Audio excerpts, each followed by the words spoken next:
Yo.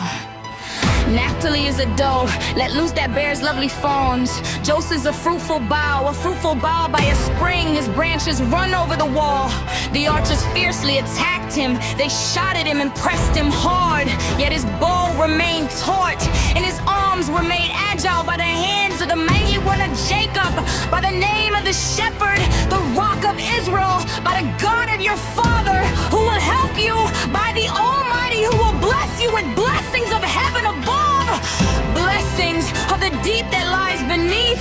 Blessings of the breast and of the womb. The blessings of your father are stronger than the blessings of the eternal mountains. The bounties of the everlasting hills, may they be on the head of Joseph, on the brow of him who was set apart from his brothers. Benjamin is a ravenous wolf, in the morning devouring the prey, and at evening dividing the spoil. All these are the 12 tribes of Israel, and this is what their father said to them when he blessed them, blessing each one of them with a suitable blessing.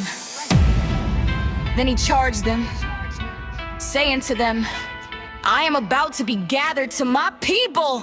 Bury me with my ancestors in the cave, in the field of a fair, in the Hittite, in the cave, in the vale of the Macmar, near Mar, in the land of the Canaan, in the field where the hipper far from the throne of the kid, it is a burial site.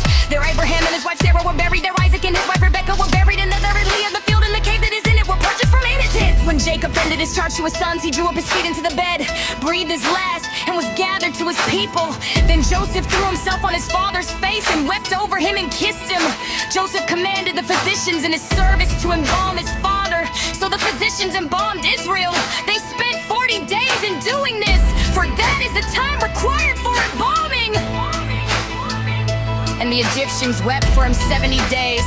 When the days of weeping for him were past, Joseph addressed the household of Pharaoh.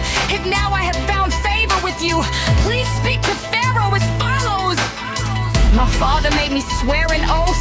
He said, I am about to die. In the tomb that I hewed out by myself in the land of Canaan, there you shall bury me. Now therefore let me go up, so that I may bury my father, then I will return. Pharaoh answered, go up and bury your father, as he made you swear to do. So Joseph went up to bury his father. With him went up all the servants of Pharaoh, the elders of his household, and all the elders of the land of Egypt, as well as all the household of Joseph, his brothers, and his father's household. Only their children, their flocks, and their herds were left in the land of Goshen. Both chariots and charioteers went up with him. It was a very great company. When they came to the threshing floor of Atad, which is beyond the Jordan, and held there a very great and sorrowful lamentation, and he observed the time of mourning for his father 7 days. When the Canaanite inhabitants of the land saw the mourning on the threshing floor of Atad, they said, this is a grievous mourning on the part of the Egyptians. Therefore the place was named Abel Mizraim. It is beyond the Jordan. Thus his sons did for him as he had instructed them. They carried him to the land of Canaan and buried him in the cave of the field in Machpelah of the field near Mamre, which Abraham bought as a burial site from Ephron the Hittite.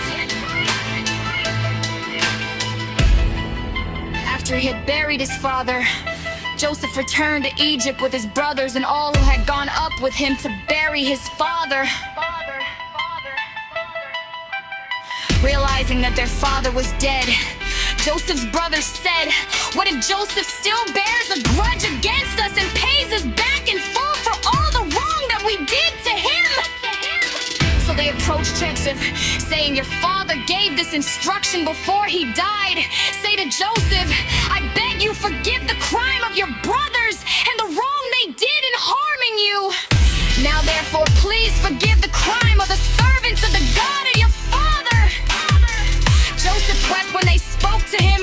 Then his brothers also wept, fell down before him and said, we are here as your slaves. But Joseph said to them, do not be afraid.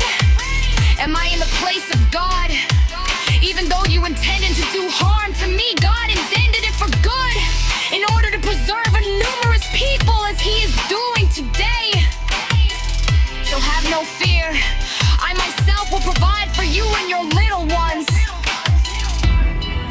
this way he reassured them, speaking kindly to them.